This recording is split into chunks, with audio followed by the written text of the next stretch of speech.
Selamat malam Bapak Ibu sekalian, selamat bergabung di acara Bincang Iman dari Progress Ministry.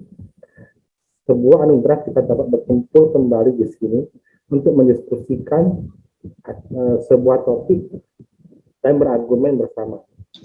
Hari ini kita akan mendiskusikan tentang sebuah topik yang sangat relate dengan kehidupan kita saat ini. Yang pastinya dapat membantu para orang tua, guru, tenaga didik, ataupun Bapak Ibu yang terlibat dalam pelayanan kaum muda. Yaitu sebuah topik yang berjudul generasi Z dan spiritualitas. Hari ini kita akan melihat bagaimana generasi Z ini yang sering disematkan dengan istilah internet in the pocket. Mereka berada dalam sebuah kerumitan dan dilema yang masing-masing di dalam mereka.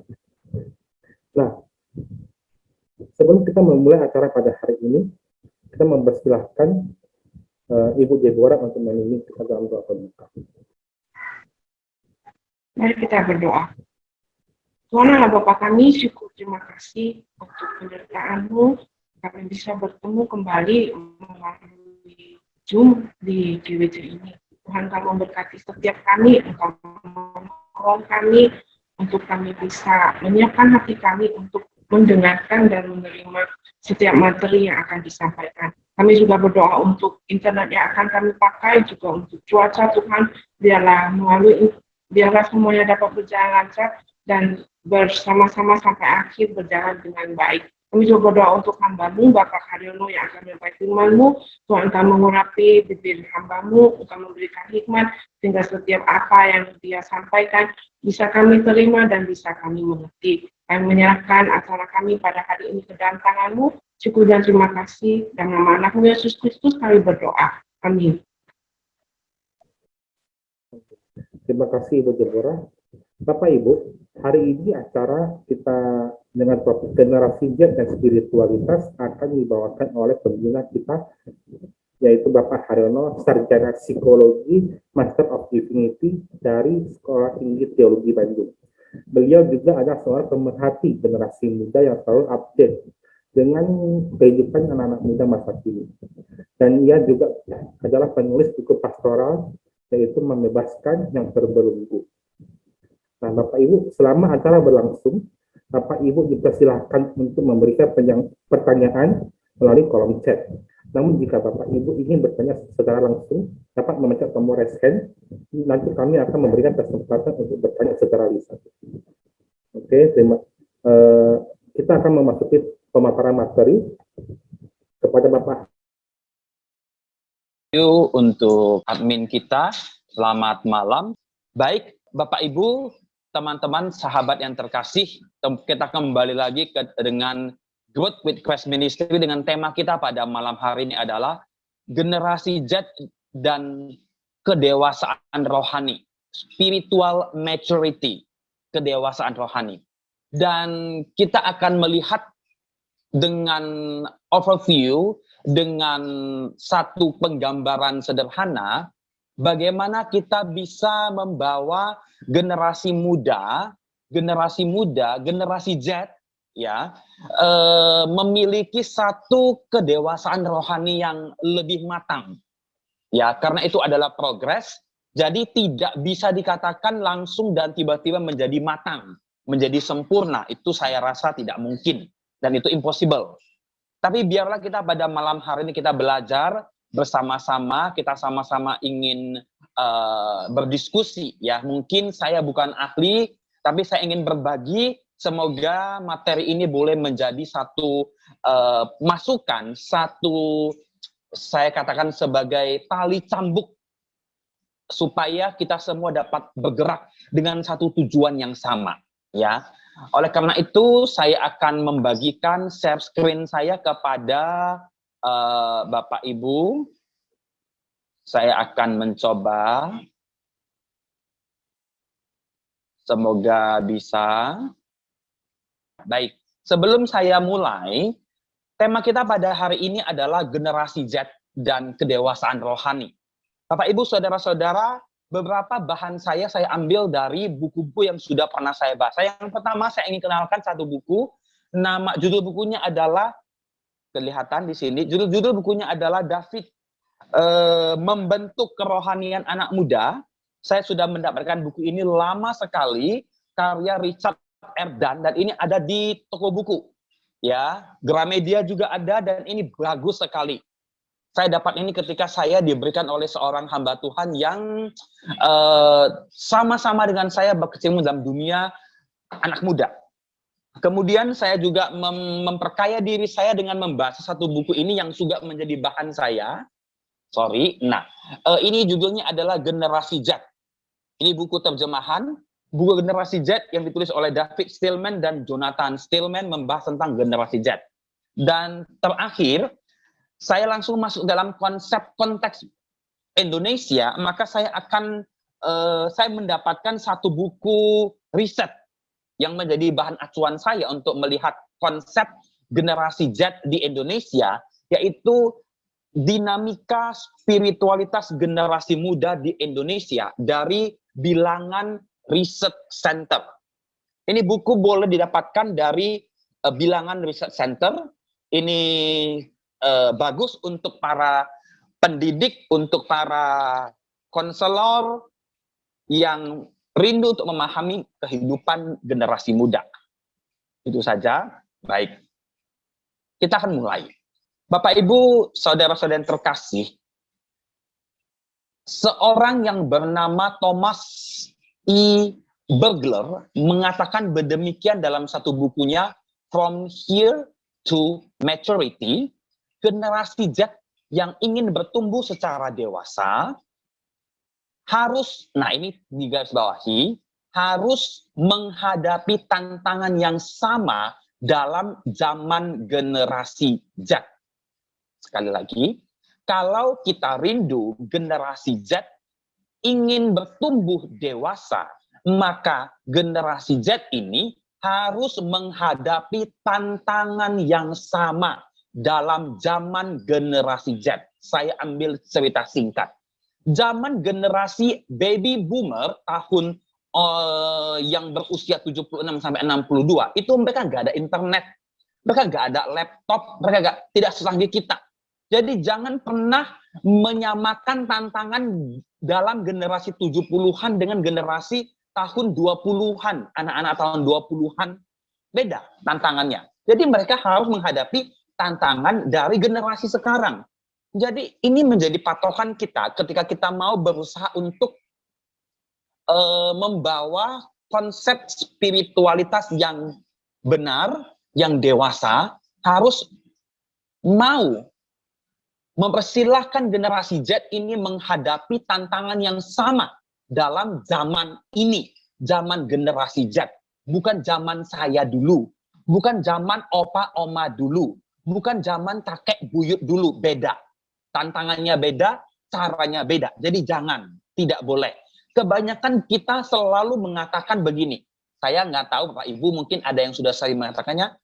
Nah ini kebanyakan para konselor, kemudian para pendidik-pendidik kadang mengatakan demikian.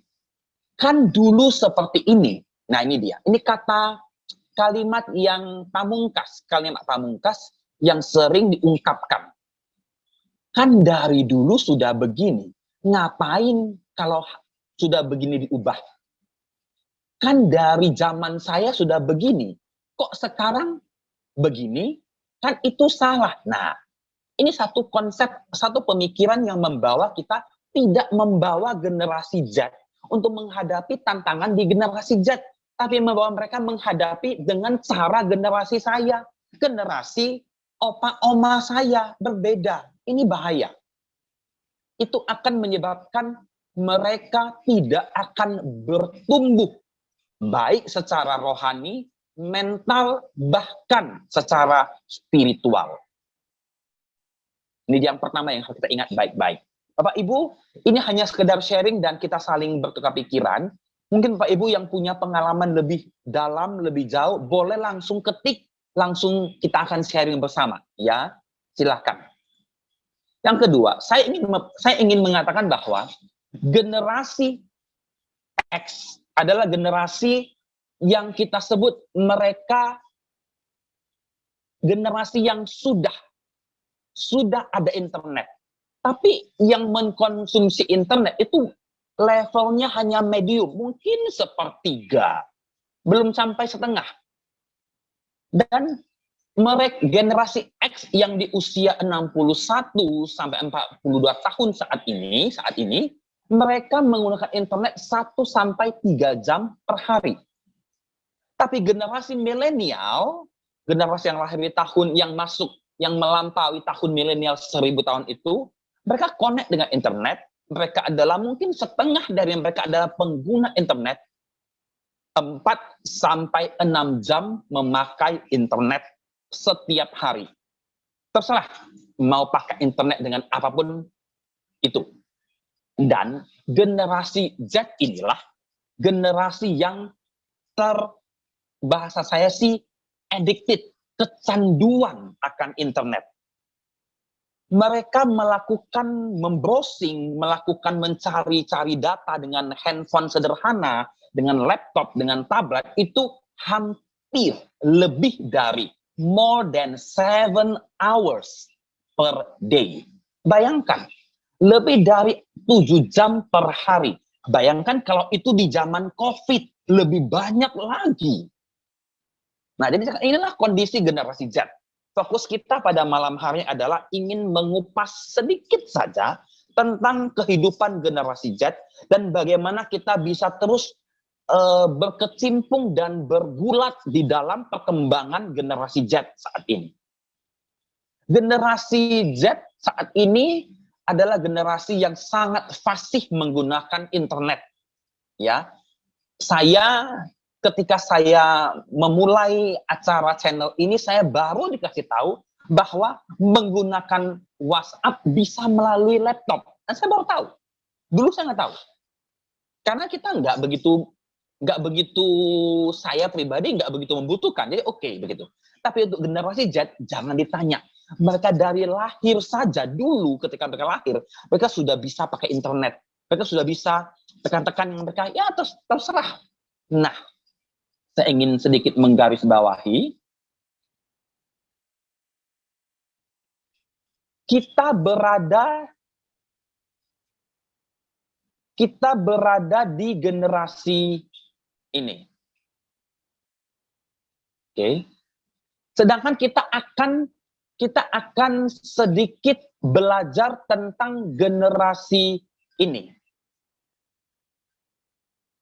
Kita akan mencoba untuk memahami generasi ini. Dan ini bukan sesuatu yang mudah. Karena mereka punya ideologi, pemahaman, konsep, pemikiran yang jauh berbeda dengan kita. Dengan saya, contohnya. Jadi kita harus sangat hati-hati. Baik. Bapak Ibu, saudara yang terkasih, saya masuk ke dalam data statistik yang saya dapat dari buku dari Bilangan Research Center. Saya ambil beberapa dari Bilangan, kemudian dari Kompas dan dari Barna, mengatakan begini, statistik utama pada generasi Z ini mungkin akan berbeda sekarang, mungkin, dan itu bisa kita lihat. Generasi Z itu 89%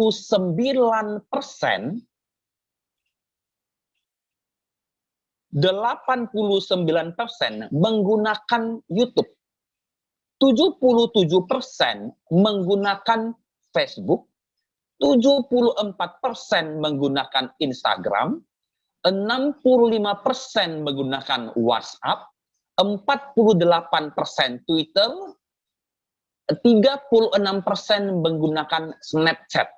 Tapi ini ketika ini dilakukan survei, ini sangat berbeda dengan tahun 2022 sampai 2023.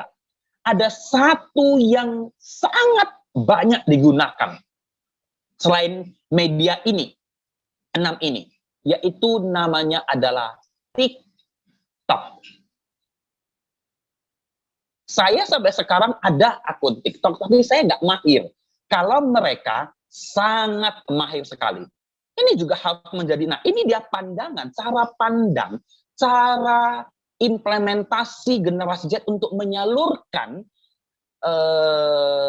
apa yang ada dalam hati dan jati diri mereka. Kalau YouTube, mereka hanya ingin melihat hal-hal yang senang, yang bahagia. Facebook ingin mengeksplor, ingin bercerita, mencari teman. Instagram itu adalah ingin promosi atau ingin menampilkan diri, ingin berbusana, dan lain sebagainya. WhatsApp ini bisa untuk ngobrol, kalau Twitter itu sedikit sekali. Nah, inilah kondisi daripada pengguna jejaring sosial media untuk generasi Z. Ini semua, Bapak Ibu. Ini semua. Dan dengan adanya, nah Bapak Ibu saudara-saudara ingat, dengan begitu topnya sosial media ini, ada plus, ada minusnya. Nanti kita akan bahas minusnya ya. Plusnya, mereka bisa belajar banyak hal. Mereka bisa mengetahui banyak hal on that time. Jadi real time. Contoh ini. Hari ini di Amerika, di negara mana ada apa-apa terjadi, 2 detik setelah itu langsung muncul di negara lain, hanya melalui akun-akun yang ada, melalui sosial media, itu positif sekali. Meskipun nanti ada banyak hoax. Itu dalam kacamata yang berbeda. Tapi ini suatu hal yang real. Kemudian, tadi dari luar. Sekarang Indonesia. Bapak Ibu, lihat. Indonesia didominasi oleh Gen Z dan milenial. Lihat. 69,38 jiwa atau 25% lebih adalah milenial, 74,93 atau 27% lebih adalah Gen Z. Kalau ini 2 di total, Bapak Ibu, ini 2 di total, maka hampir, kita ngomong sedikit ya, dalam hal politik, hampir kalau 2 generasi ini memilih pasangan untuk presiden, 1 orang, maka diyakini presiden itu akan menang. Karena mereka menguasai, mereka tahu, mereka melek, mereka ngerti. Mereka paling banyak sekarang. Mereka paling banyak yang ada di Indonesia.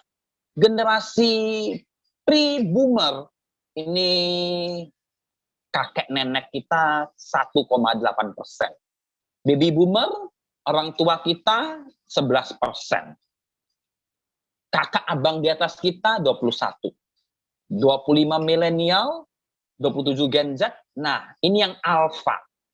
Generasi post Gen Z itu disebut generasi alpha, yaitu anak-anak kita yang belum punya hak untuk memilih dalam pemilu, tapi mereka sudah melek teknologi, itu ada 10,88%.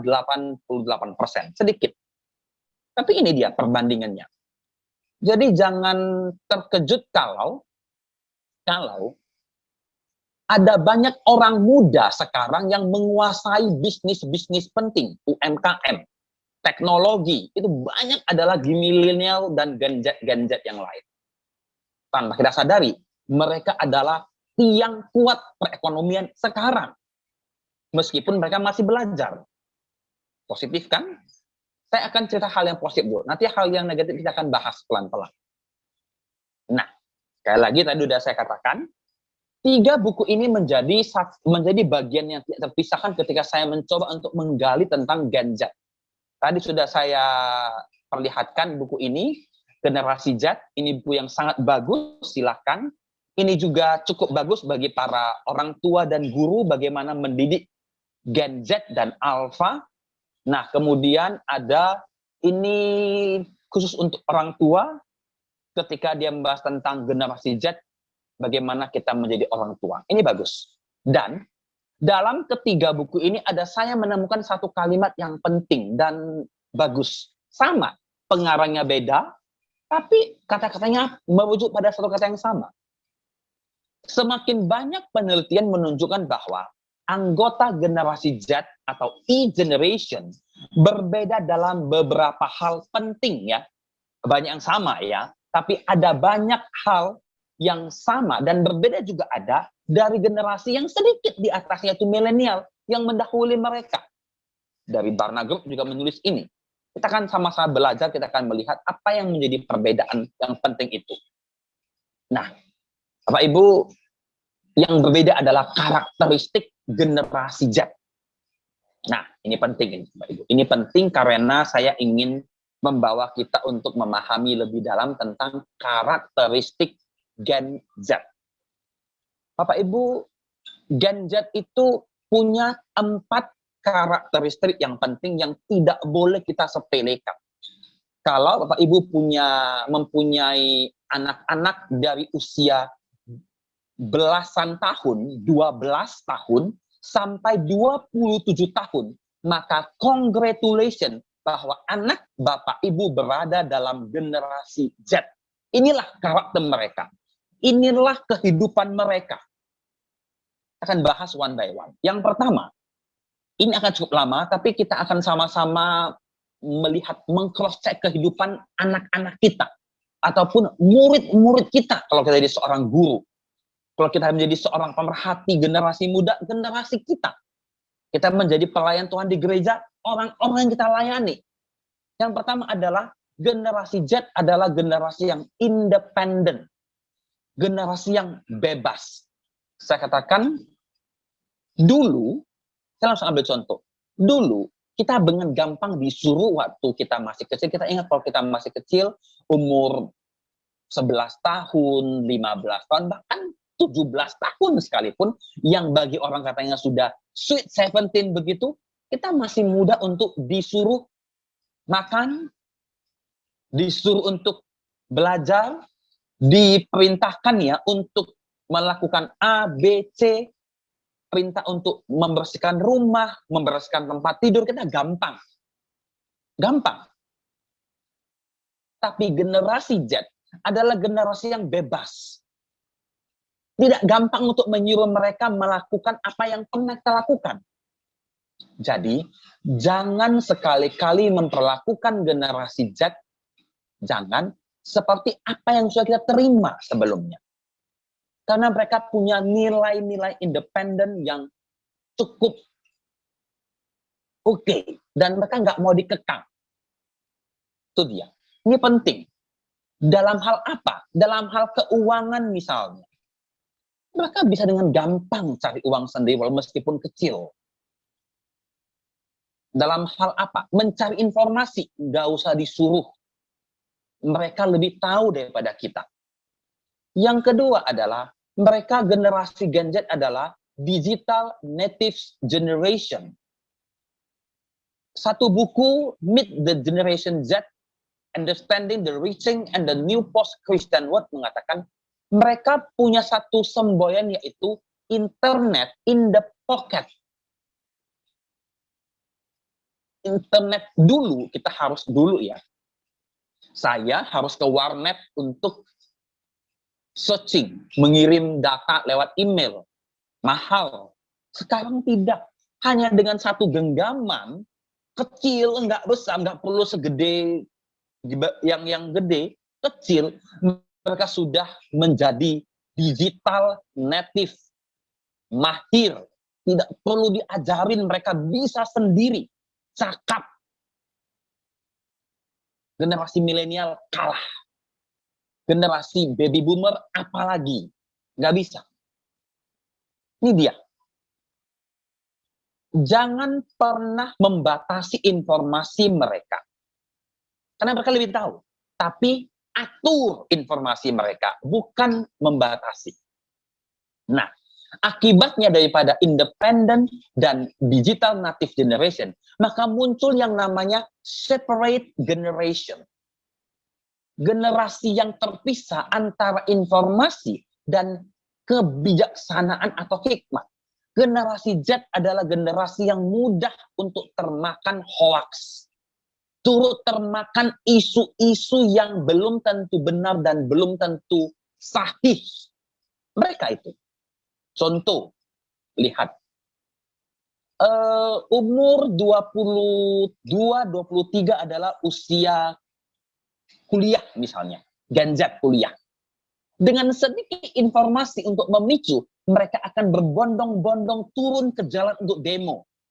Betul kan, lihat? Apakah informasi itu benar? Nggak peduli. Mereka lebih mementingkan kebebasan.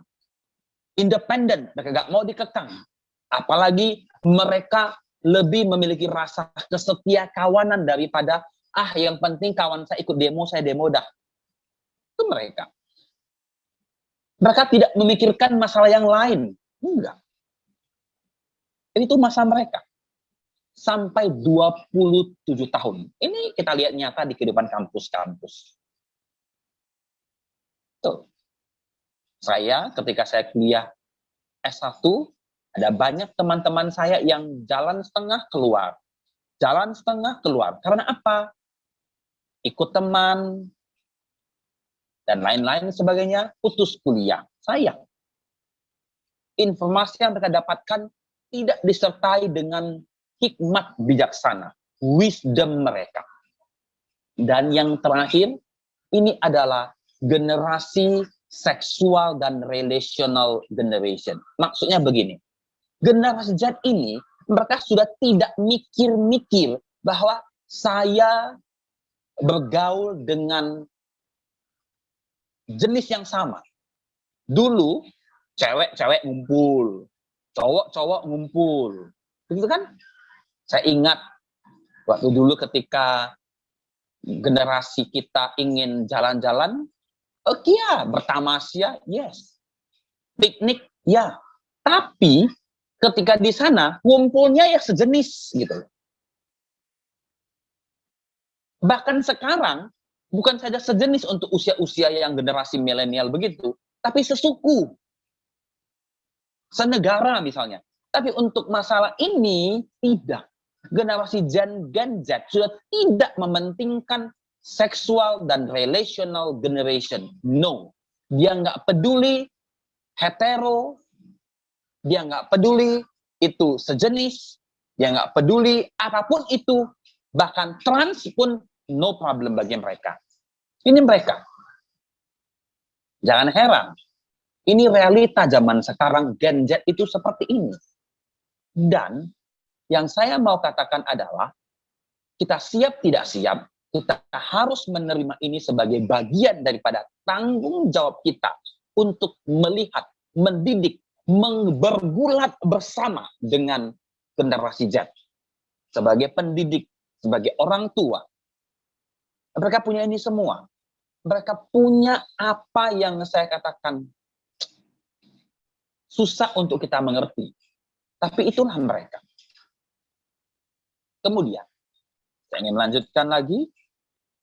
Nanti saya akan banyak mencoba mengajak Bapak Ibu untuk berdiskusi. Apa sih masalahnya sekarang? Dengan 4 karakteristik ini, apa masalahnya yang terjadi sekarang? Nah, ini dia. Dalam setiap buku-buku bacaan secara akademis, saya mengambil metodologi daftar perpustakaan, saya menemukan masalahnya adalah dua hal penting. Cuma dua. Basicnya 2. Tapi dia bisa berkembang banyak. Dari 4, saya katakan, dari 4 karakter ini, muncul masalah. Masalahnya 1, cultural distinction, perbedaan kultur, budaya. Orang-orang yang di usia generasi Z dengan Asian culture dan Western culture akan berbeda. Kebanyakan dengan independen generasi ini, mereka mendapatkan informasi yang begitu banyak, maka mereka tidak akan bisa lagi membedakan ini Asia culture, ini Western culture. Contoh ya. Orang Western masuk ke gereja itu boleh pakai topi. Asian culture nggak boleh. Nggak boleh. Nah, ini terjadi ketika seorang yang sudah lama tinggal di luar negeri, 13 tahun, pulang ke Asian, pulang ke Indo, yang begitu Asian, dia masuk ke gereja, dia memakai topi, maka dia akan ditegur. Masalah bukan? Siapa yang salah? Nanti kita akan jawab. Mereka mau independen. Yang kedua, digital native generation. Orang Asia, Bapak Ibu, orang Asia kebanyakan di zaman sebelum Gen Z, saya langsung contoh ambil dalam pelayanan di gereja. Ke gereja bawa Alkitab. Tapi sekarang, di Asia sekarang, Gen Z nggak ada Alkitab. Mereka bawa HP. Di sini penuh, lebih penuh lagi. Dan Western juga sama. Mereka mau meniru gaya Western. Tapi kan, nah, Asia muncul. Tidak boleh bawa handphone ke gereja. Takutnya mereka WA main game. Nah, pembimbing pembina rohani di gereja harus peka dengan hal ini. Jangan serta-merta langsung ngomong, saya sebagai pembina pernah ngomong begini kepada senior-senior saya. Jangan langsung mencap mereka bawa HP, masuk ke dalam ibadah, itu mereka main game. Nggak semua. Nggak semua. Ada caranya mereka supaya nggak main game. Nggak main, saya pernah jadi guru ya, beberapa tahun di sekolah. Mereka bawa HP, dulu mungkin nggak boleh bawa HP ke sekolah zaman saya jadi guru ya. Sekarang mungkin ada kelonggaran. Kita takut mereka main game, WhatsApp, segala macam. Bagaimana cara kita bisa mengelaborasi cultural distinction dengan kondisi Gen Z seperti itu? Itu tugas kita untuk belajar dan kita bergulat dalam hal itu. Yang ketiga, separate generation. Jurang itu, orang Western, Barat, kultur Barat, itu antara wisdom dengan informasi itu ya ada yang cuek, ada yang langsung kontra. Nggak ada penyaringnya. Tapi di Asia culture itu harus wajib. Untuk Gen Z belum tentu ada. Lihat misalnya. Kita lihat di Medan Talk. Untuk kota Medan ya, Bapak Ibu ada dari kota lain, di Medan saya pernah kan, kalau mau tahu info-info kota Medan, baik yang benar maupun yang hoax, coba lihat Medan Talk atau yang lain. Langsung tahu. Nggak ada saringan. Itu bahaya. Untuk generasi milenial ke atas mungkin oke. Bagi Gen Z langsung percaya. Dan oh ini dia ada cerita, oh ini ada berita. Belum tentu. Ini karakteristik Gen Z. Kemudian seksual dan relation generation ini, untuk Western culture itu sangat open-minded. Asian culture, generasi sebelum Gen Z itu close-minded, tapi generasi Z itu open sekali. Bagaimana kita sebagai pembimbing, guru, orang tua, pembina, mentor, bagaimana bisa mengelaborasi itu untuk bisa membuat mereka lebih punya wisdom melihat sesuatu gap-gap yang ini. Yang saya sebut pertama sebagai cultural distinction. Problem mereka yang pertama. Jadi kalau kita lihat anak-anak dengan usia 12 sampai 27 tahun yang masuk dalam pola Gen Z itu, ini sebenarnya apa yang menjadi, kita bisa melihat, kita bisa menganalisa, ini apa jadi masalah dengan anak ini misalnya. Apakah dia kurang bebas sehingga dia perlu kebebasan? Apa dia terlalu banyak main sosial media? Apa dia punya gap sehingga dia tidak bijaksana? Atau dia punya masalah tentang relasi? Kita bisa riset, kita bisa lihat, kita bisa kaji itu lebih dalam. Ketika masalah-masalah ini real ada di hadapan kita. Nah, celakanya adalah kita tidak peka. Kita sibuk dengan aktivitas kita dan kita tidak peka. Ini masalahnya. Kemudian yang pertama cultural distinction. Yang kedua adalah religion problem. Nah ini kita temui Bapak Ibu. Religion problem. Bapak Ibu, Gen X adalah Gen X lahir tahun 65 sampai 80. Ketika beribadah mereka tekun, disiplin, dan mereka itu sangat ketat dan tertib. Kita bisa melihat bagaimana mereka beribadah di rumah ibadah apapun. Tertib, baik. Gen Y atau Gen Y yang lahir 81 sampai 95 itu agak sedikit terbuka. Dan dalam peribadatan mereka mulai berpikir luas dan terbuka. Mereka mulai berpikir, kenapa habis saya melihat kenapa harus ada misalnya pengakuan iman rasuli. Nah, saya sudah bisa berpikir. Tapi kalau Gen X dia ikut aja. Saya sudah bisa mikir, kenapa harus ada responsoria, bacaan bertanggapan? Ya harus mikir. Ini kehidupan saya sebagai Gen Y atau Gen milenial. Tapi Gen Z itu berbeda. Gen Z adalah generasi yang lahir tahun 96 sampai 2010. Itu ibadah saja sudah online. Dan disediakan. Kemudian networking mereka luas.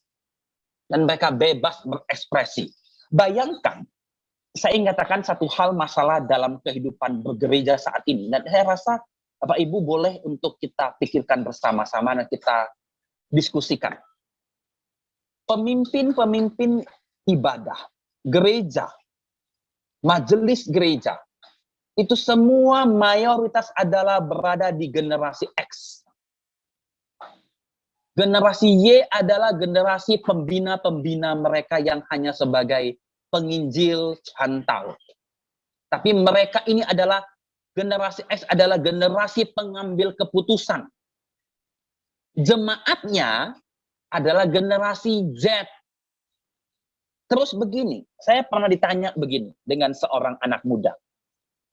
Kok ibadah kita nggak bisa kayak ibadah yang di sana, matikan lampu, gelap, tepuk tangan, lompat, tertawa. Itu disampaikan kepada pembina yang berada di generasi Y. Terus generasi Y mulai berpikir terbuka. Oh iya juga ya, kenapa? Kan nggak salah. Ketika disampaikan kepada generasi X, maka no way, nggak bisa. No, nggak bisa. Disiplin ibadah, ketat, tertib, harus A, B, C, D. Yang celakanya adalah kalau dia lebih kolot. Dalam ibadah nggak boleh ada band. Masalah di sini muncul. Jangan heran kalau banyak generasi muda, Gen Z yang meninggalkan ibadah-ibadah konvensional. Ini masalahnya di sini. That's the problem here. Banyak ibadah-ibadah sekarang dari gereja-gereja kontemporer, gereja dengan lagu-lagu pop itu malah banyak digandrungi. Saya sekarang tidak mengatakan boleh apa tidak ya, tapi saya mengatakan ini yang terjadi, ini realitanya. Nah, jadi Bapak Ibu saudara-saudara, ini masalah yang terjadi. Mari kita lihat sebentar. Ini yang terjadi dalam kehidupan kita, kehidupan gereja. Mari kita lihat dalam dunia kehidupan keluarga ya. Ada generasi Y yang menjadi orang tua. Anak-anaknya generasi Z sebagai anak pertama misalnya. Kemudian ada anak yang kedua generasi Alpha. Okay. Atau ada yang orang tuanya generasi X, anaknya generasi Y. Akan banyak muncul yang namanya konflik. Saya mau A, anaknya nggak mau, anaknya mau B. Hal sepele. Ribut keluarga. Nah, ini masalah di sini. Religion masalah, family masalah, cultural masalah. Ini dia masalah di sini. Ini permasalahan yang kita harus sadari sedang ada di dalam kehidupan generasi Z. Baik, ini masalah.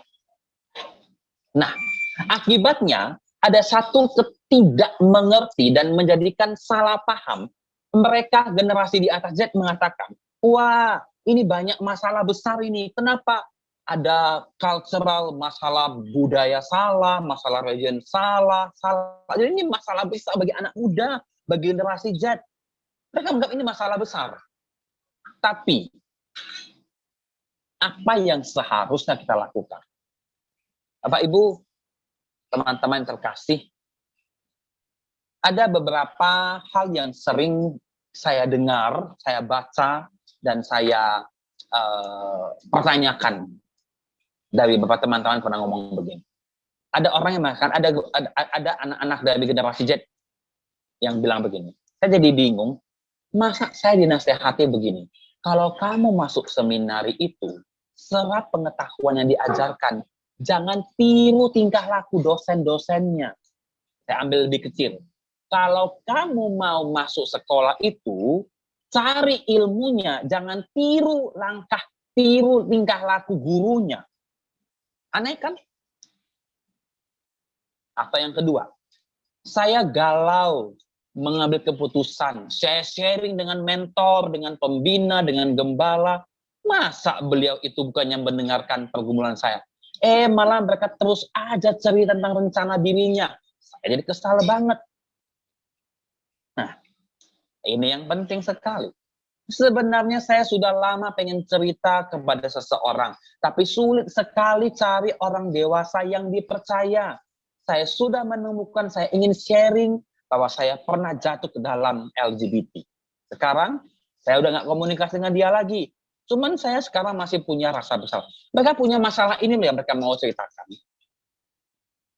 Aduh, saya tuh hanya hati-hati kalau ngomong sama bapak itu, karena cenderung menuduh.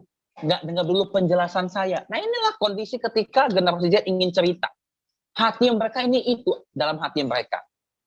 Yang kita pungkiri, hati mereka ini isinya. Meskipun ada iya, ada banyak, mungkin ada yang lain. Atau mungkin lebih parah.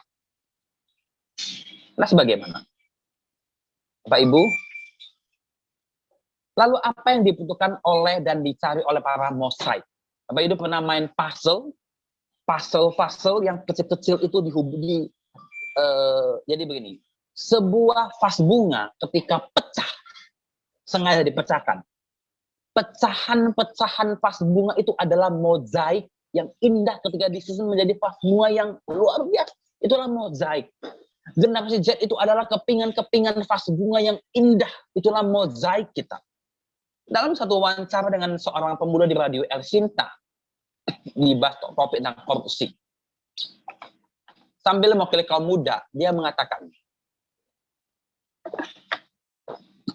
kami tidak butuh dinasehati, kami butuh dicontohi. Seorang pemudi bertanya, ada nggak ya di antara sekian orang dewasa yang menunjukkan hidup yang bijaksana? Nah, ini dia. Ini dia. Bapak Ibu, ini dia masalah terjadi di sini. Ini satu buku kesukaan saya, David Kinnaman, You Lost Me. Saya paling menyukai buku ini.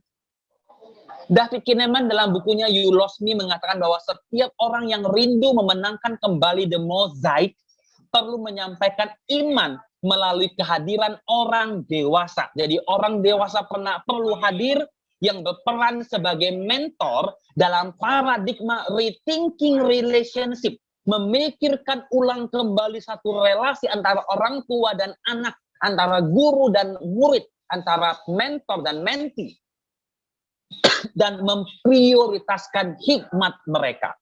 Ini dia. Silahkan cari. Ini sudah ada PDF-nya. Silahkan lihat buku You Lost Me. Bagus sekali. Bapak Ibu yang menjadi guru, menjadi mentor, menjadi konselor, psikolog, psikiater, gembala di gereja, pemimpin-pemimpin yang rindu untuk menjadi pemerhati generasi muda, silahkan saya suggest Bapak Ibu baca buku ini. Cari baca, murah buku ini, tapi gampang. Nah, ini dia. Ini inti dari pembicaraan kita pada malam hari ini. Ada 4 hal yang berpengaruh di dalam konsep kehidupan dari generasi Z. Saya katakan ya, ada 4. Yang pertama, saya ingin garis bawahi dulu, Yang pertama adalah keluarga, yaitu orang tua kita, salah ketik sedikit, relatif, saudara kita, mungkin keluarga jauh. Yang kedua adalah lingkungan. Itu apa lingkungan? Teman-teman kita, dan itu adalah pergaulan tempat di mana kita bergaul, komunitas kita, bahkan termasuk gereja di dalamnya. Yang ketiga adalah mentor. Bisa psikolog, ketua sel grup, pembina, guru, banyak. Kemudian diri kita sendiri, atau Gen Z itu sendiri. 4 ini harus saling, saya ingin pakai warna yang berbeda. 4 ini ada tanda panah. 4 ini harus saling terus berkolaborasi, saling mendukung, sehingga ingin membuat spiritualitas dari Gen Z ini lebih baik, lebih bagus. Keluarga mendukung, lingkungan mendukung, ada mentor yang membantu, maka generasi Z ini menjadi generasi yang tangguh dan handal. Kalau ada masalah, masalah. Keluarga mendapatinya, dicari penyebabnya dari lingkungan atau dari diri sendiri. Hubungan ke mentor, mentor akan mementi generasi Z. Bagaimana keluarga melihat dan menilai, terus begitu berlanjut. Ini satu hal yang nggak bisa kita pisahkan dalam kehidupan perkembangan generasi Z. Saya nggak bilang masalah spiritual saja, ini masalah yang lain, bahkan masalah mental. Bapak Ibu lihat, ketika seseorang berusia 15 tahun, 17 tahun, dia dibully di lingkungannya, dia nggak cerita, orang tua nggak tahu, mentor nggak tahu, keluarga nggak tahu, dia lama-kelamaan akan menjadi orang yang pemalu, akan menjadi orang yang shock culture dengan lingkungan. Ada orang generasi Z yang broken home family, kemudian dia pergi ke lingkungan yang bejat. Pembina, guru, psikolog harus mementoring, harus, wajib. Kalau enggak, generasi Z ini akan hancur. Akan muncul banyak sindrom-sindrom yang terjadi. Saya sering menonton, melihat film-film tentang kegagalan kejiwaan, PTSD, post traumatic syndrome disorder, dan lain-lain sebagainya. Itu pengaruh. Dan 4 ini adalah bagian yang paling pengaruh ketika kita mau berbicara tentang bagaimana kita rindu agar Gen Z ini bisa bertumbuh baik. Jangan lupakan ini. Nah, lantas apa yang bisa kita lakukan? Ini terakhir, Bapak Ibu. Kita akan berdiskusi. Saya akan selesaikan di 8:30. Apa yang dapat kita semua lakukan untuk bisa menghasilkan Gen Z dengan kedewasaan spiritual? Saya tambahkan kedewasaan mental juga. Yang pertama, kita sebagai generasi di atasnya, jangan NATO, no action, talk only. Jangan bicara, lakukan itu. Yang kedua, berdiskusi. Nah, berdiskusi dari hati ke hati tentang isu-isu kekinian, aborsi, married by accident, relasi, LGBT, genosida, pemerintahan, pemilu, bahkan yang terbaru, kasus penembakan polisi dengan polisi itu harus dibahas. Bukan dibahas secara publik, tapi ngobrol. Pelan-pelan, bagaimana lingkungan kamu, teman kamu bagaimana, siapa, sering main kemana, main game apa, begini, itu akan masuk. Pelan-pelan akan menimbulkan trust, kepercayaan, sehingga relasi itu akan masuk. Ini penting, Pak Ibu. Jangan hanya ngomong tentang, kamu udah makan belum? Udah buat PR belum? Sakit enggak? Lapar enggak? Enggak. Mereka butuh masalah hati untuk diceritakan. Mari diskusi. Masalah-masalah yang mungkin tabu, ngobrol hati ke hati. Nggak salah toh. Mereka sudah usia 27 tahun, 12 sudah open minded, tadi kita udah bahas karakternya, mereka sudah open minded banget. Soalnya mereka mungkin malu dengan kita. Yang ketiga adalah buka telinga. Ketika mereka mau curhat, jangan dihakimi. Open your ears to them. Kurangi bicara dalam hal menghakimi. Ada seorang remaja datang kepada saya. Dia cerita bagaimana kehidupan broken home family-nya. Dengarkan. Jangan pernah menghakimi. Dan jangan pernah mengatakan satu kalimat yang saya pribadi kurang menyukai. Begini, seorang pencuri, seorang anak muda, seorang mahasiswa, ketahuan nyontek misalnya di kampus. Dia datang kepada saya sebagai dosen. Itulah kamu berdosa. Kamu nggak boleh menyontek. Kamu harus bertobat. Jangan menghakimi. Cari tahu kenapa. Berikan input motivasi, bukan menggurui. Itu penting. Betul kita tahu banyak. Mereka nggak perlu, nggak butuh itu. Mereka tahu teori sudah banyak daripada kita. Dan yang kelima, terjunkan mereka ke dalam dunia praktis, bukan hanya teori. Jadi apa yang mereka tahu dan pikiran, langsung terjunkan. Langsung praktiskan mereka untuk melakukannya. Sehingga mereka nggak hanya menjadi pendengar dan pemerhati, mereka menjadi pelaku. Kamu nggak boleh menyontek. Oke, diajarin di rumah, diajarin di gereja, diajarin teman-teman, diajarin mentor, diajarin psikolog, diajarin guru. Caranya terjun mereka dalam dunia praktis ketika ujian, jangan nyontek. Simple kan? Itu dia. Mari kita sama-sama membawa generasi Z ini kepada satu hal yang cukup dewasa, bukan hanya secara spiritual, rohani, tapi mental mereka. Jangan lupa, Pak Ibu. Jangan lupakan bagian ini. Keluarga, lingkungan, mentor, dan diri mereka sendiri menjadi bagian yang tidak bisa terpisahkan. Tidak bisa diubah. Satu saja ini hilang, misalnya, satu saja ini hilang,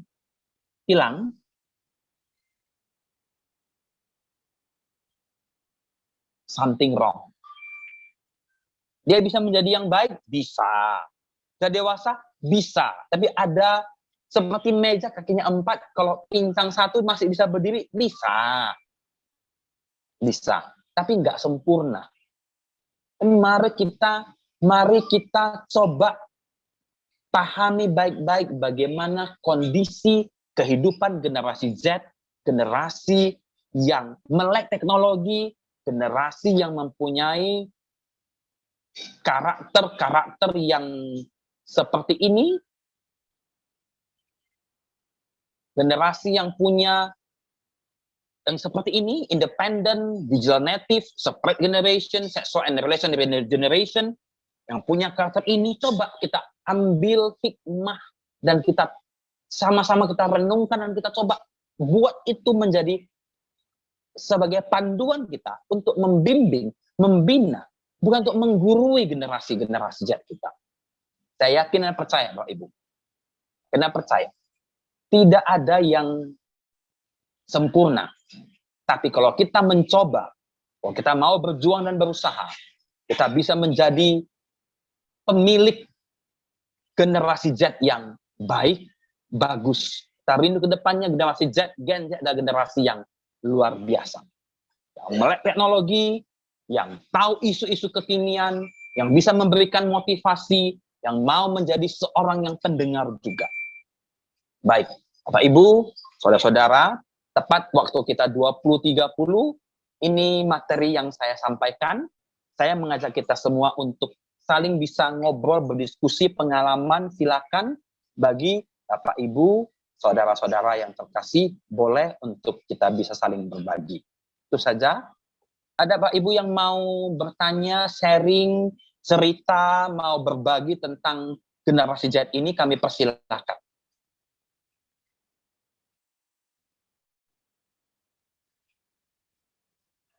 Boleh raise hand untuk kita saling berbagi. Saya kembalikan kepada host. Shalom. Iya, Shalom. Mau berbagi sedikit ya. Silahkan Ibu Erika. Tapi sebelumnya tadi disebut-sebut jet itu saya belum mendapat arti. Oke. Jet itu apa itu? Saya akan sedikit mengatakan begini. Gini, generasi itu ada teori yang mengemukakan bahwa manusia itu dibagi dalam beberapa generasi. Generasi baby boomer adalah generasi yang berusia 76 sampai 62 tahun sekarang. Jadi itu adalah kakek nenek kita. Kakek nenek saya, Mak. Ini saya ngomong kita adalah saya ya. Kemudian generasi X adalah generasi di usia 61 sampai 42 tahun. Itu mungkin generasi orang tua saya. Generasi Y atau milenial itu generasi saya, yaitu yang lahir yang usianya antara 41 sampai 28 tahun. Nah, generasi Z ini adalah generasi yang lahir di usia yang sekarang ini berusia 12 sampai 27 tahun. Nah, generasi yang melek teknologi, generasi yang open minded, generasi yang tidak katanya tidak bisa diatur, generasi yang maunya saja. Nah, itu dia. Nah, kalau sekarang anak-anak saya itu disebutnya generasi alpha yang 0 sampai 12 tahun begitu. Itu dia kira-kira Ibu Erika. Ya, saya paham. Ya, puji Ya. Tuhan. Ini topiknya pas dengan yang menjadi pergumulan saya, sekaligus menjadi salah satu pelayanan saya di rutan atau di penjara yang ada di Jogja. Kalau tahun-tahun sebelum pandemi itu mayoritas yang berada di sana, di rumah tahanan itu usia dikatakan 40 ke atas. Tapi belakangan makin lama makin cakep. Saya sering sebut bintang sinetron. Karena mereka usia produktif, mungkin yang pas disebut generasi Z ini, jadi sekitar 25 tahun gitu. Sudah menikah, tapi mereka usia produktif gitu. Saya sering bercanda, kok banyak yang minat di sini, apa ada marketingnya, saya pikir gitu. Saya sering bercanda, ini marketingnya berhasil karena banyak yang minat untuk kos gratis begitu katanya, karena makan tidur di penjara kan gratis begitu. Jadi kalau melihat mereka nggak seperti napi gitu, jadi fisik mereka tuh benar-benar kayak bintang sinetron begitu. Dan mungkin malah lebih istimewa karena mereka itu tidak pernah mau dikatakan bersalah walaupun sudah proses sidang dan sebagainya, itu selalu menyalahkan pihak lain. Saya lebih membawa ke nature to Bible ya. Karena ketika hasil observasi yang saya lakukan tidak general tapi selalu face to face itu hampir dikatakan 99% mereka tidak punya persekutuan dengan Tuhan secara pribadi. Atau yang saya lebih sebut, mereka nggak punya saat teduh pribadi, apalagi setiap pagi. Karena untuk bangun pagi aja mereka sudah katakan sulit ya untuk mengutamakan Tuhan. Jadi faktor X-nya membuat mereka di sana itu di situ. Walaupun dengan segudang alasan di balik itu semua. Nah ini ketika pada masa seperti khotbah lama itu kan cenderung ya tadi dikatakan khotbahnya panjang, banyak diinterupsi, dimasukin. Itu saya sudah sebelum saya mendapatkan ini saya sudah melihat itu nggak efektif, ngabisin waktu dan mereka sepertinya dijejali dengan teori-teori baru. Padahal mereka sudah itu tadi generasi Z itu sudah melek teknologi dengan gadget begitu. Nah beruntungnya mereka kan di sana sudah tidak pegang, karena memang tidak boleh lagi pegang gadget gitu. Tetapi dampaknya ini yang saya katakan untuk kembali ke Alkitab itu sulit sekali ya. Saya sudah target tiap pagi misalnya begitu supaya melihat hasilnya. Itu pun sesuatu yang sulit. Akhirnya saya temukan ini tadi kita mengurangi bicara, terus memotivasi mereka. Jadi memberikan contoh-contoh kehidupan kami yang sudah bersekutu dengan Tuhan, dampaknya seperti itu.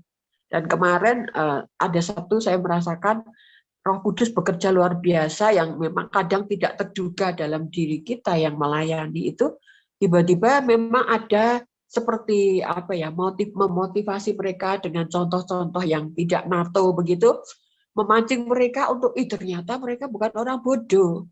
benar-benar ketahuan. Yang uniknya mereka udah Kristen lama, keluarga Kristen, tetapi mereka keluar masuk penjara itu dengan pembunuhan kemarin. Dan ketika ada kesempatan itu tadi, ketika termotivasi dengan pelayanan kami, muncul ada gitaris yang suaranya bagus menyanyikan lagunya Hillsong. Saya kaget, ini mah bukan Kristen awam ini. Karena kalau sudah masuk ke Hillsong itu sudah penyembahan kepada Tuhan. Kenapa bisa di sini gitu loh? Yang mungkin penanganan dari tim ya tim kami yang di luar saya itu lebih ke Bible-nya itu tadi kamu harus begini-begini dan lebih banyak dicekoi dengan teori-teori Bible yang ternyata tidak berdampak lagi. Dan bukunya sudah ada waktu itu saya pikir kok sampai seperti itu. Akhirnya memunculkan mereka pinter khotbah, tapi hanya pinter dan tidak firman itu tidak mendarat di dalam kehidupan mereka.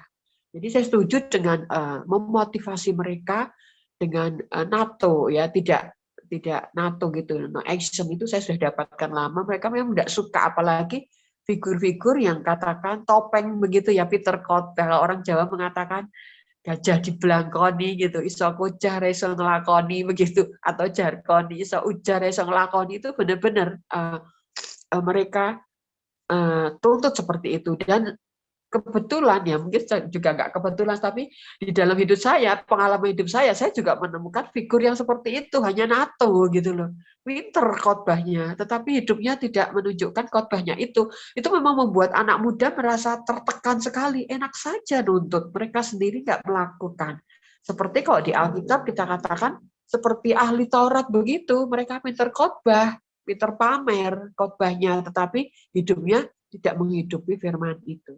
Nah, mungkin melalui seperti ini juga yang saya harapkan punya tim kelompok-kelompok untuk menyalurkan aspirasi mereka dengan memunculkan kemampuan mereka tersalur, tetapi kita dengan motivasi mendorong mereka berkarya. Jadi center mereka tidak melakukan dosa, tetapi saya kira lebih ke energi mereka itu tidak ada yang mengarahkan begitu. Istilahnya kalau anak balita dibiarkan liar dengan segala gerakan yang tidak terarah.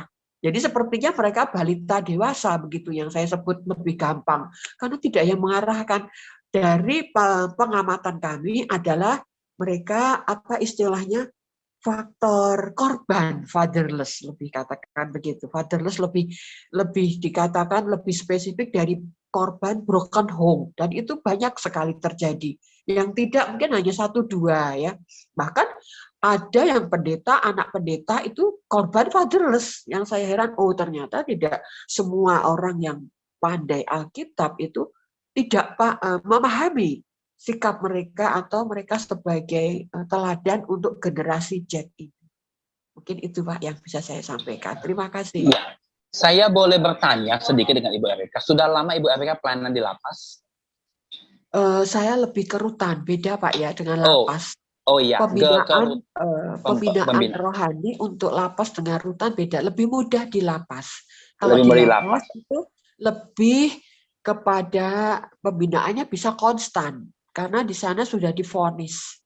Jadi 5 tahun lebih itu mereka berada di lapas. Nah, yang di bawah 5 tahun seperti proses sidang dan mereka ditahan 1 tahun itu berada di rutan. Nah, ini sifatnya sangat singkat, dan ini kalau kita melayani di rutan membutuhkan kepekaan Roh Kudus yang kuat ya. Jadi tidak bisa teori yang panjang tentang pembinaan, tetapi bagaimana secara singkat mereka bisa menerima dan firman itu teraplikasi. Ini di rutan.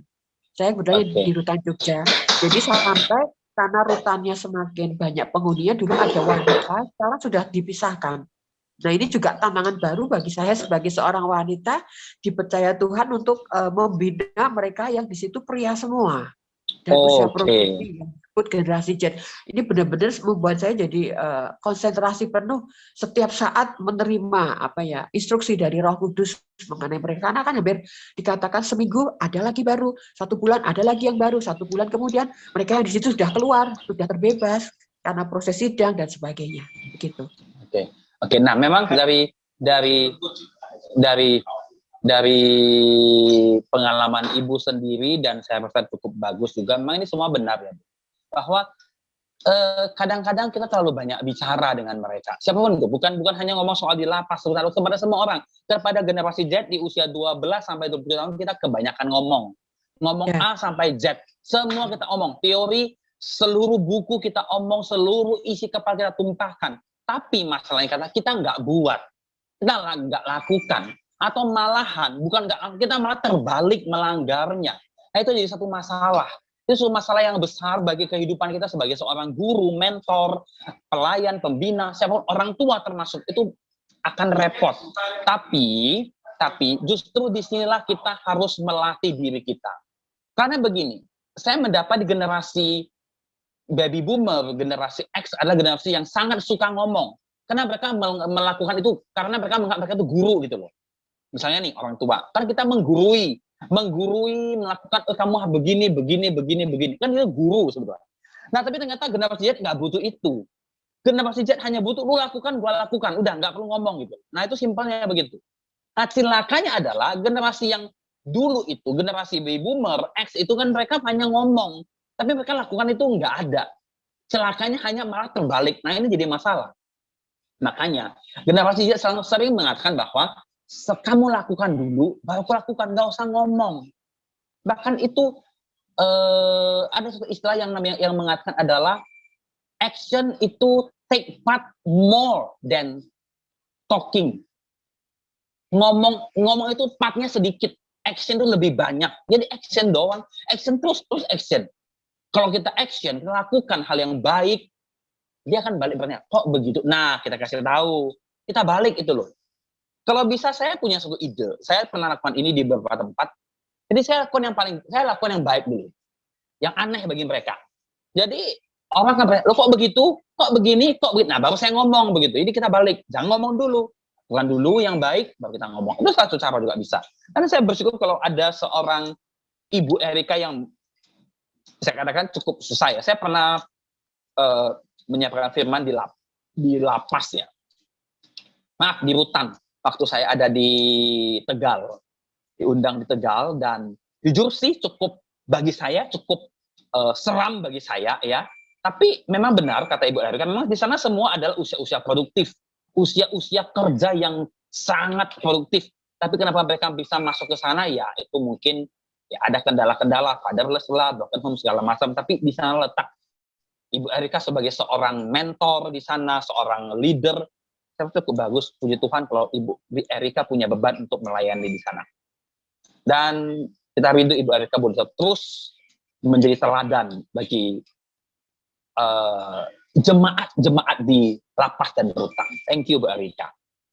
Baik, Bapak Ibu, silakan ada pertanyaan atau ada yang mau disampaikan, sharing boleh? Silakan Pak Idu. Welcome, Pak.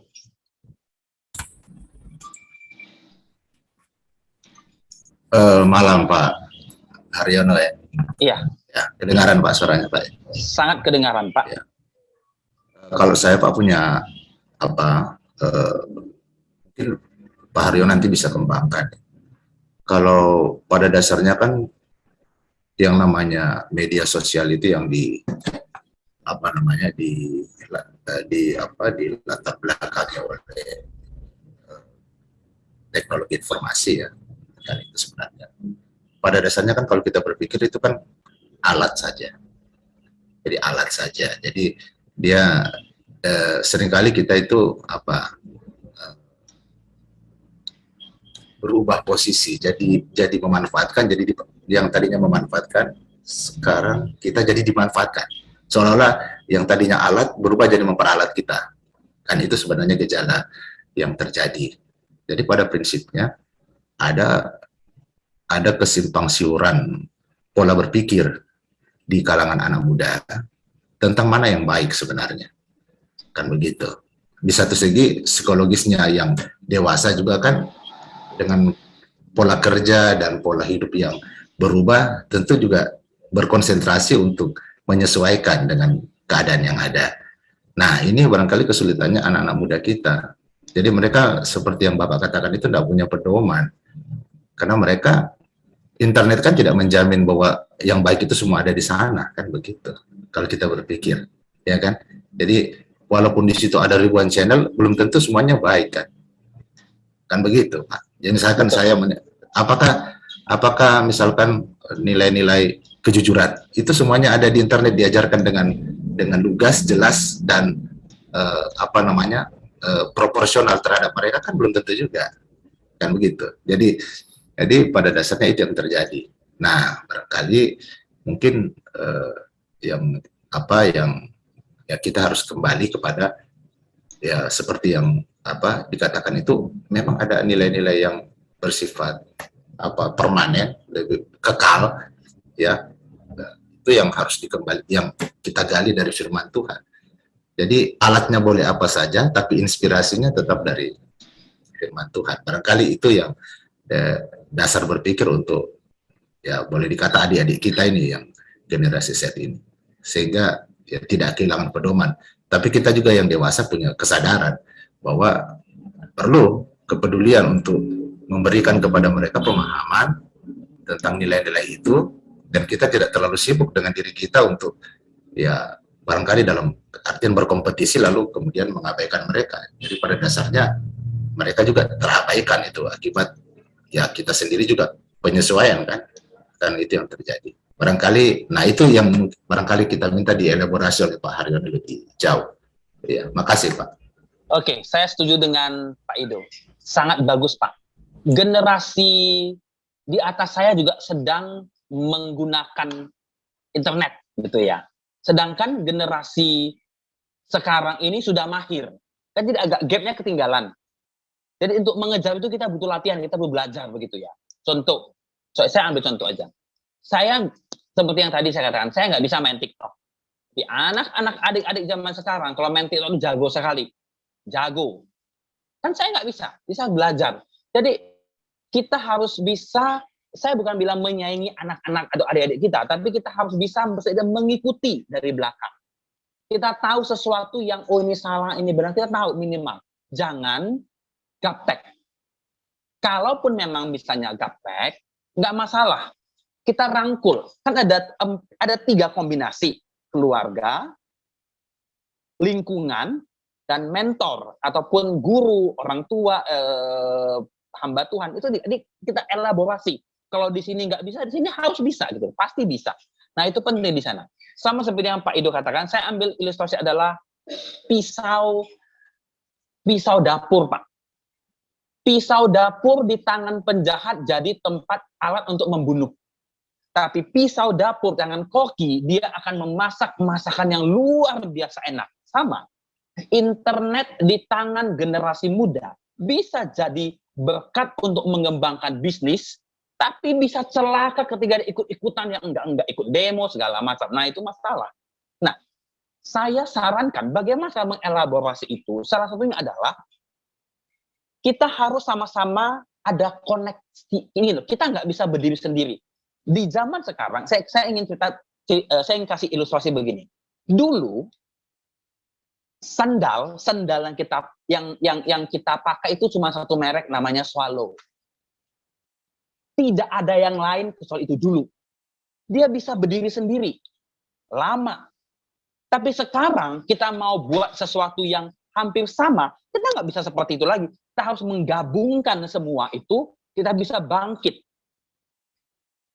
Jadi kita butuh generasi untuk zaman sekarang, kita butuh menggabungkan semua kekuatan supaya generasi Z bisa bagus. Orang tua, keluarga, mentor, lingkungan, dan diri anak itu sendiri. Kita gabungkan itu, kita bersatu padu. Jangan sampai ada yang gagal gitu loh. Kalau gagal, kita evaluasi kembali. Nah, saya nggak tahu bagaimana kisah Ibu Erika ketika mungkin Ibu Erika ada dengar cerita curhat begitu dari para kos-kosan di sana. Coba cari tahu, ada nggak kepincangan dari 3 hal ini? Ada 4, diri sendiri, kemudian lingkungan, kemudian orang tua dan mentor itu. Ada yang pincang nggak? Pasti ada yang pincang. Tadi Ibu Erika cerita, fatherless, keluarga pincang. Masalah itu timbul ketika ada salah satu yang pincang. Jadi itu harus komplit begitu. Nah, bagi saya keempat hal itu adalah konsep yang sudah ada dalam diri kita, yang sudah benar. Bagaimana kita melakukan, meparafrasekan itu dalam kehidupan nyata, itu jadi masalah. Karena mungkin ada yang gaptek, ada orang tua yang nggak begitu kentang untuk dekat dengan anak. Ya, banyak. Apalagi, saya ambil contoh. Nah, celakanya begini. Saya, mungkin Bapak Ibu sudah lihat di berita, Eka Julianto Wijaya, kalau nggak salah namanya. Kasus pelecehan anak di sekolah Selamat Pagi Indonesia. Guru, pemilik sekolah. Kemudian ada lagi seorang yang baru ditangkap, saya lupa di daerah mana, tangkap sampai dihadang oleh keluarganya dan orang di desa itu. Nah, dia ada seorang yang pemuka agama. Nah, ada kepincangan di sana. Jadi, saya selalu tekankan kepada beberapa teman-teman yang jadi guru sekolah minggu, yang jadi pendidik, jadi apapun itu akan harus mengelaborasi keempat hal ini menjadi satu kesatuan, sehingga nggak ada yang hilang, nggak ada yang pincang. Kalau ada, cepat-cepat terdeteksi dan digantikan dengan yang satu yang lebih yang ada begitu. Misalnya nih, psikolognya nggak ada, cari hamba Tuhan. Yang ini bermasalah, cari yang lain. Itu bisa. Dan saya rasa realnya adalah tadi yang sudah saya katakan adalah yang tadi yang Ibu Erika juga sudah bilang, jangan hanya teori, tapi mari kita lakukan itu. Pertanyaan Pak Ido dan Ibu Erika bagus dan membawa kita untuk lebih melihat generasi Z dengan satu pandangan lebih luas lagi. Ya, tadi mungkin hanya teori saja, mari kita bisa sharing dan cerita. Oke, thank you Pak Ido. Silakan Bapak Ibu yang punya profesi sebagai dosen, sebagai guru, sebagai apapun itu, yang rindu untuk bisa saling sharing, saya minta untuk saling berbagi dengan kita semua.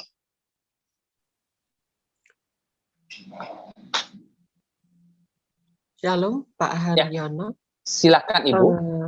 Saya ingin menanyakan, ini bagus sekali topiknya, dan saya pikir tidak berhenti sampai di webinar. Apakah dari kelanjutan topik ini ada semacam follow up untuk generasi ini? Karena saya sudah melihat, ini untuk skop Jogja saja ya, saya belum lihat yang lain, itu untuk menghadirkan tentor yang peka, seperti yang sudah saya alami, ini sebenarnya sangat sulit. Karena saya sendiri juga secara tidak langsung mementori para pendeta, begitu, maaf, yang pelayanan di gereja. Mereka sangat sulit untuk menghadirkan yang NATO, begitu, dalam khotbah mereka. Karena saya sendiri juga kadang harus berdiplomasi dengan mereka. Karena saya pikir saya sudah melihat, karena puji Tuhan ya, tahun 2012, saya sudah mendapat vision dari Tuhan. Dari Roh Kudus saya mendapat penglihatan untuk generasi ini. Yang waktu itu pas acara Paskah begitu, saya melihat langsung apa ini Tuhan. Dan saya menjadi jelas ketika saya pelayanan di rutan, oh ini yang Tuhan maksud. Jadi generasi Z ini harus mendapat perhatian serius, karena di zaman gadget digital ini. Nah, makanya dengan adanya webinar ini, apakah sudah ada? Kalau belum ada, tolong ada kayak semacam mentor-mentor yang untuk terus terang untuk kalau mereka yang saya mentori di rutan ini sudah keluar, itu ada tempatnya. Juga jangan hanya ketika mereka di rutan, itu kan kami tidak bisa memonitor lagi setelah keluar. Mereka ada di dunia kerja dan sebagainya, ada yang pulang di luar Jogja begitu. Itu apakah dari webinar ini sudah merencanakan untuk membina mereka lebih lanjut generasi Z ini supaya minimal yang sudah mendapatkan arahan begitu tersalur, tidak balik lagi gitu loh. Apakah ini sudah direncanakan atau sudah dipikirkan atau bahkan sudah ada follow up-nya? Terima kasih. Oke, thank you Bu Erika. Kami belum ada, tapi begini Bu, saya kasih saran begini ya. Coba Sorry, Bu. Saya mau tanya. Lokasi Ibu pelayanan apakah dekat dengan UKDW nggak, Bu ya? Ya dekat, UKDW masih satu lokasi di Jogja, hanya kalau dia di Wow. Jalan Dr. Wahidin, jadi Iya. utaranya. Oke. Nah, Jalan Dr. Wahidin itu, kalau Ibu ada kesempatan, Ibu masuk ke Fakultas Teologi UKDW, Ibu kenal dengan Bapak Pendeta Dr. Daniel. Beliau itu adalah seorang hamba Tuhan yang punya rindu dalam pelayanan horizontal gitu ya. Dia dosen, tapi dia pelayanan horizontal, pelayanan keagamaan, lintas agama, lintas budaya. Mungkin ada kemungkinan, tapi kalau memang rindu, saya bisa kontak dengan beberapa alumni, bahkan beberapa teman saya juga sedang studi di UKDW di Jogja. Ada kemarin tadi juga sudah WA bahwa mungkin ada masalah dia nggak bisa masuk. Tadi juga dia ada rencana untuk masuk. Nah, jadi kemungkinan bisa ada. Tapi saran saya coba cari waktu, coba ngobrol dengan Pendeta Daniel, salah satu dosen UKDW. Beliau juga adalah dosen di UGM juga untuk IRCS-nya. Coba ngobrol dan ceritakan apakah ada ya, karena Jogja sudah jauh ya, jauh daripada jangkauan. Dan kalaupun ada, biasanya kalau untuk itu pasti ada. Karena saya melihat begini, contoh ya, di Jakarta ada pusat pelayanan kaum muda PPKM, di Jakarta sudah ada. Kemudian dari sekolah, dari seminari. Kalau dari itu baru ya, saya bayangkan UKDW ataupun yang lain yang sudah usia sudah senior itu pasti ada, cuman kita belum tahu. Tapi silakan dicari Ibu. Bisa. Kalau Ibu butuh, saya akan coba mengkontak teman-teman saya yang di sana, saya bisa coba tanyakan begitu. Siap, Ibu. Ya, mungkin bisa saya dijapri nomor HP-nya supaya, karena yang saya tahu orang-orang UKDW itu orang sibuk. Jadi kalau nggak janjian sulit ketemu. Ya, sulit ketemu. Tapi kalau ada nomor kontaknya, kami kan bisa janjian ya. Iya, memang boleh. Kami belum melibatkan karena agak sulit yang bagian ini, terus terang untuk pembinaan secara NATO begitu, harus metani begitu dalam bahasa Jogja gitu.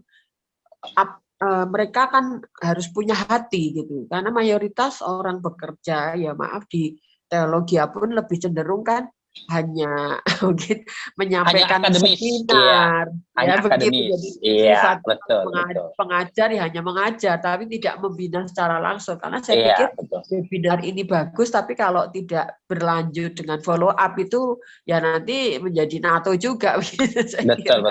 Karena jumlah mereka semakin banyak dan membutuhkan para mentor yang bisa mengarahkan mereka. Karena faktor korban fatherless ini tidak bisa cuma kita hanya menyampaikan gitu dengan kita memotivasi sesaat gitu. Jadi harus terus berkelanjutan. Karena secara tidak langsung mereka kan jadi seperti balita dewasa. Betul.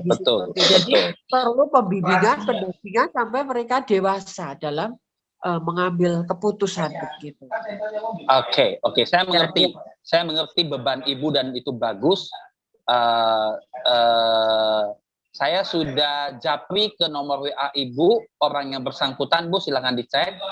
Nah, beliau adalah orang yang sedang studi di UKDW untuk studi S3, dan beliau juga bergerak dalam masalah-masalah horizontal, masalah-masalah sosial, dan beliau sangat peka terhadap pelayanan kaum muda. Ya, saya sudah japri ke Ibu, ke WA Ibu. Terima kasih Pak Anyono. Thank you Ibu. Thank you. Oke. Ada pertanyaan dari chat ya?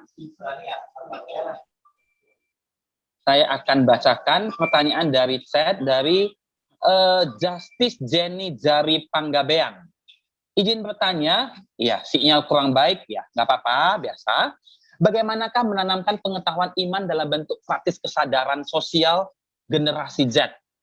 Sebenarnya, bagaimanakah menanamkan pengetahuan iman? Maaf Bapak atau Ibu, saya anggap Bapak aja ya. Bapak Justice Panggabean. Pak, yang pertama adalah turut sertakan mereka dalam semua tindakan-tindakan kerohanian maupun tindakan yang kita anggap mungkin nggak rohani, dan biarkan dia belajar.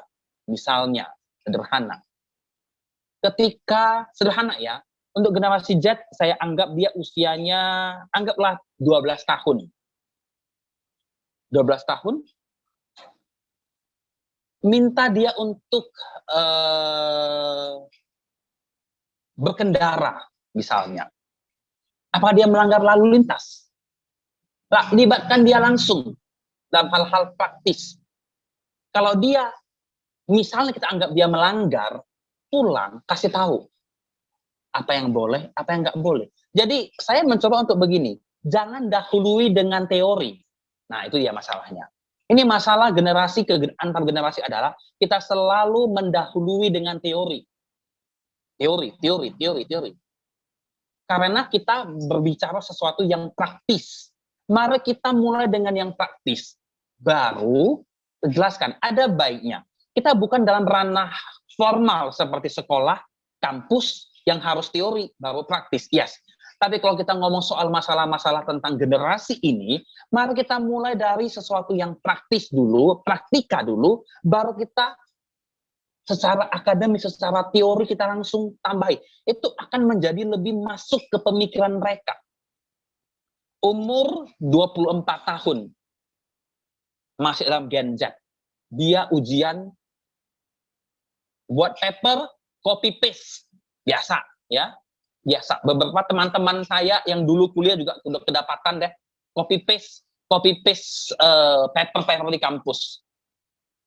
Kasih tahu, kasih warning kepada dia. Kan nggak boleh ada peraturan, kasih warning, ajari dia bagaimana. Itu akan lebih dalam masuknya ketimbang kita hanya teori. Itu salah satu cara ya. Banyak cara, dan ini semua adalah sebuah kreativitas kita dalam menghadapi generasi Z. Karena setiap orang punya metode yang berbeda. Saya punya metode saya. Ketika saya melayani generasi Z di gereja, saya punya metode saya sendiri. Saya bercontoh ya. Metode saya adalah merangkul mereka untuk sering ngobrol, sering ngopi, main bola, berenang, main game. Di sana saya tahu siapa mereka. Saya tahu keluarga mereka. Saya tahu mereka berkonfirm atau tidak. Saya tahu apapun dari kehidupan mereka. Mereka mau cerita. Dari mana? Dari kehidupan pergaulan saya dengan mereka. Nah, metodenya beda. Jadi, banyak metode, banyak cara, silahkan. Itu tergantung kepada kreativitas kita saja. Kira-kira begitu kepada Bapak Panggabean. Oke, ada lagi? Saya kembalikan kepada host.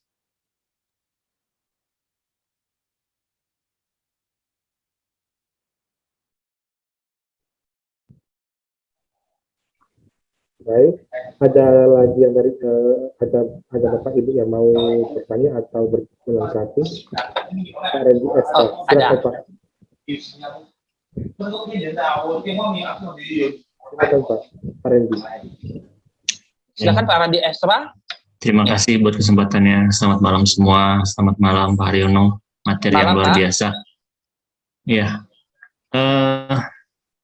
menyimak daripada mengenai spiritual daripada Gen Z, saya melihat fenomena di akhir-akhir ini ya, kalau kita lihat ya, seakan-akan mereka itu ya sedang ada yang kosong ya tadi ya, kalau dibilang ada sesuatu yang mereka ada bagian puzzle yang nggak lengkap ya, ada yang nggak komplit gitu. Tapi saya pikir juga bahwa ketika tadi Pak Haryono menderetkan slide dari generasi ke generasi, saya berpikir bahwa secara trajektori itu luka yang terjadi di mereka itu turun-temurun melewati kita, melintasi kita.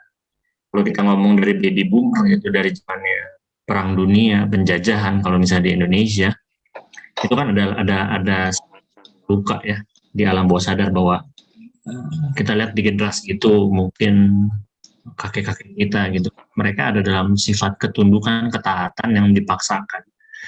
Ketika mereka harus berurusan dengan para penjajah, para company, para Jepang, itu kan mereka mengalami ketundukan yang dipaksakan. Dan zaman pemerintahan kita secara sejarah juga mencatat kan zamannya Soeharto itu kan membuat orang tunduk ya. Kalau nggak dekat sama dinasti Pak Soeharto itu kan susah juga itu kan. Akhirnya ketika sekarang di era demokrasi semuanya serba bebas, lah muncullah raja-raja kecil yang ketika melakukan kekerasan, kita lihat banyak sekali kekerasan sekarang dipertontonkan baik di media maupun di dalam dunia real kita, dunia nyata kita melihat bahwa sebenarnya luka itu berjalan, ya, bahasakan luka itu berjalan. Nah, kalau sekarang kita lihat di Z itu seakan-akan kita sekarang dengan era informasi ya, ilmu pengetahuan maju pesat ya, sehingga informasi mengenai psikologi secara itu membuat pengetahuan itu menjadi solid, dan ketika harus diturunkan ke mereka seakan-akan kayak mereka tuh si korban yang the real problem gitu. Tapi kalau saya pikir ya kita juga harus fair mengakui bahwa di Z mereka sedang terluka. Tapi di milenial gimana? Apakah luka kita selesai? Di X gimana nih? Ya. Di baby boomer gimana? Jadi kalau saya perhatikan juga di generasi atas juga mungkin ada luka-luka yang dalam, kalau kita lihat gerejawi gitu kan, mereka mungkin sekarang jadi penatua, jadi pendeta senior, jadi sinode segala macam, itu mungkin dalam waktu-waktu menunggu sisa hidup mereka sedang mengalami luka yang mereka nggak selesai.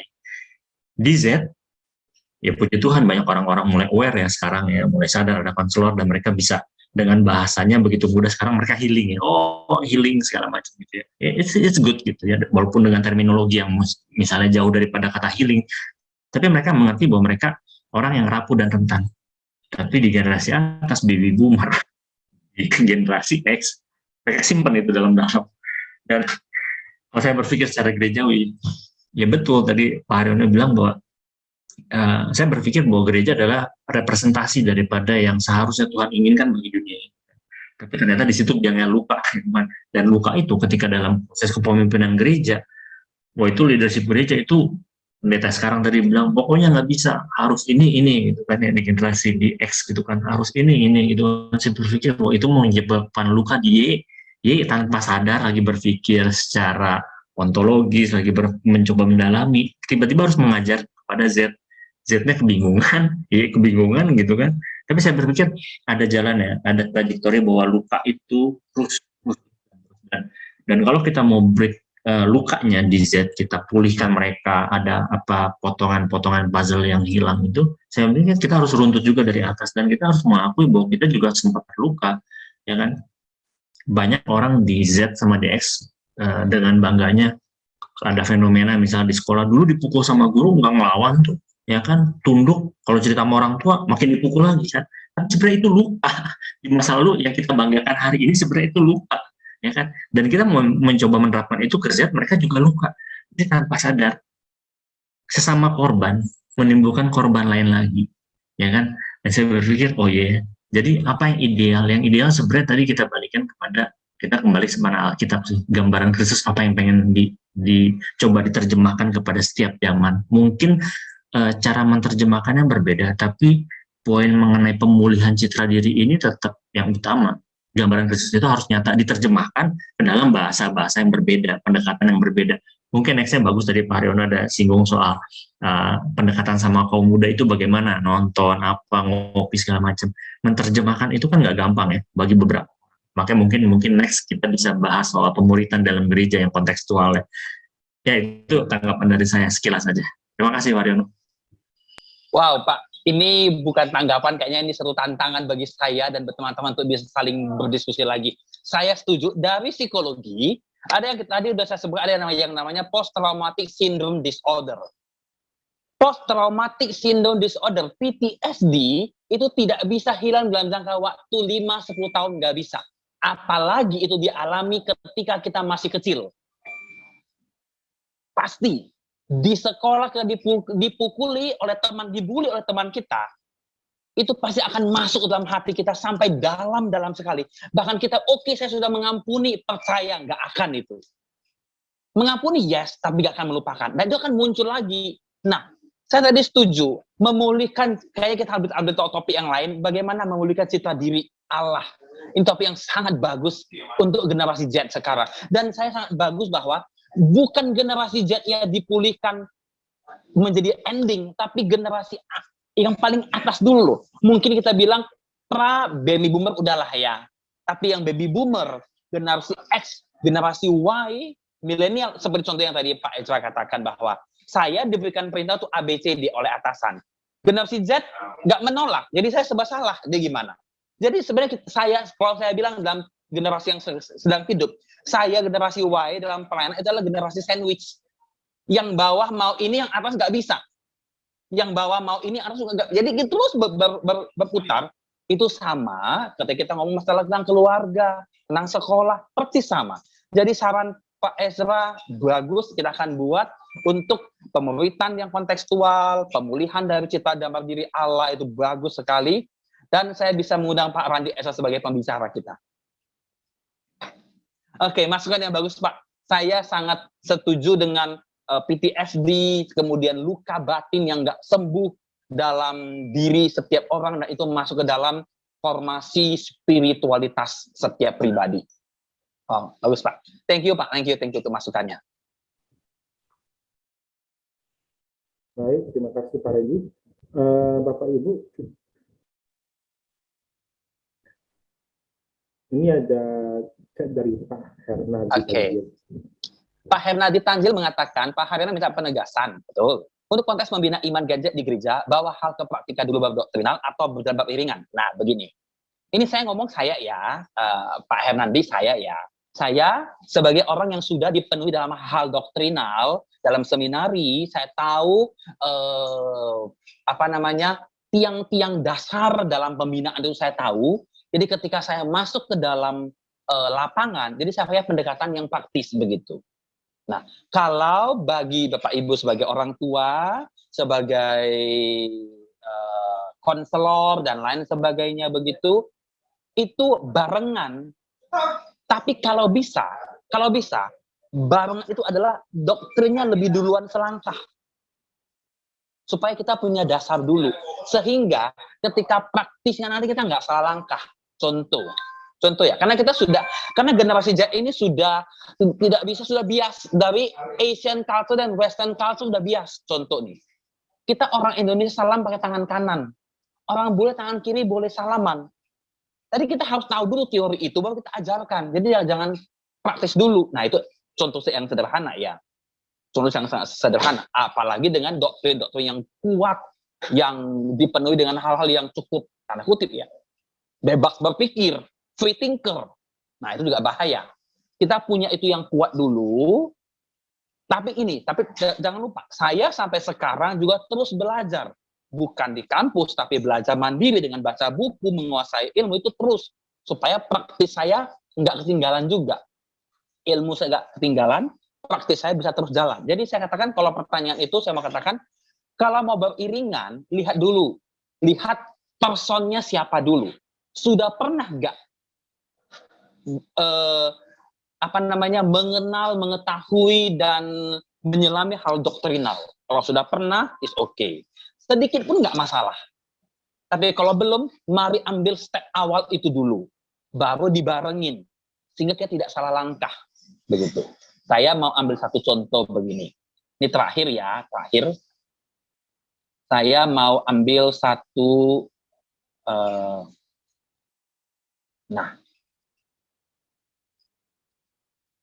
Oke, kelihatan kan? Nah, Bapak Ibu, ini satu contoh yang saya perlu berikan kepada setiap teman-teman saya. Jadi begini. Ini adalah tiang-tiang doktrinal. Sorry. Nah, ini adalah tiang-tiang doktrinal yang saya pelajari. Membentuk satu bangunan yang kokoh. Entah apa itu. Tentang Kristus, Roh Kudus, gereja, persahabatan, segalanya. Semua ada.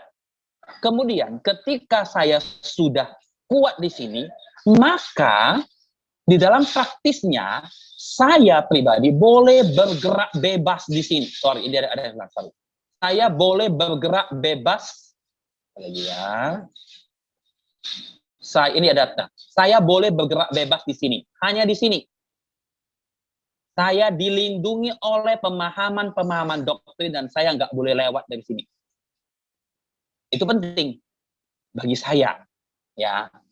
Kalau lewat, sedikit, kita akan dianggap sebagai kurang tepat ya. Saya nggak pakai kata sesat ya, enggak ya.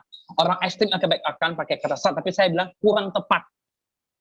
Tapi kalau memang Bapak Ibu yang belum punya dasar, saran saya adalah mari kita ambil stepnya begini. Yang pertama ini adalah kita belajar doktrin dulu. Step yang pertama yang begitu. Ini step yang pertama. Nah, kemudian berbarengan dengan itu di step yang kedua, hampir dengan pembelajaran doktrin, kita ambil step yang sama kalau kita berbicara tentang yang permasalahan tentang praktisnya. Itu akan jalan terus-menerus.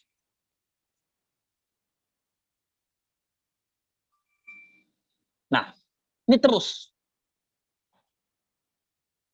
Bagi saya ini lebih bagus bagi Bapak Ibu, saudara-saudara yang sedang belajar begitu ya. Nah, jadi begini. Jadi belajar praktis, tapi step awal dulu belajar dulu. Ya, praktis ikuti dari belakang. Terus begitu.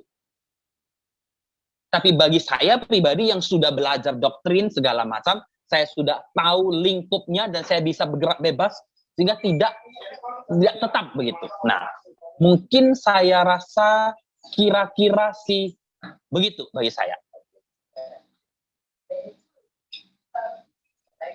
Oke, kira-kira begitu Pak. Terima kasih Pak. Itu saja dari saya. Semoga bisa menjawab. Oke, itu ya. Saya kembalikan kepada host.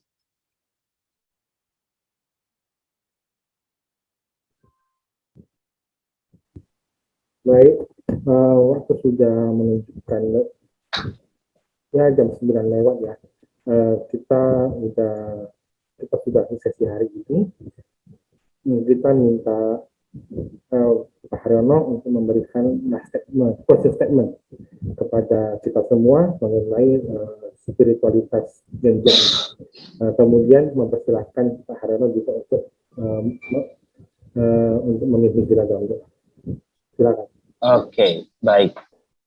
Thank you buat teman-teman yang sudah berdiskusi, sudah memberikan feedback, dan saya sangat bersyukur kalau ini semua boleh menjadi berkat bagi kita semua.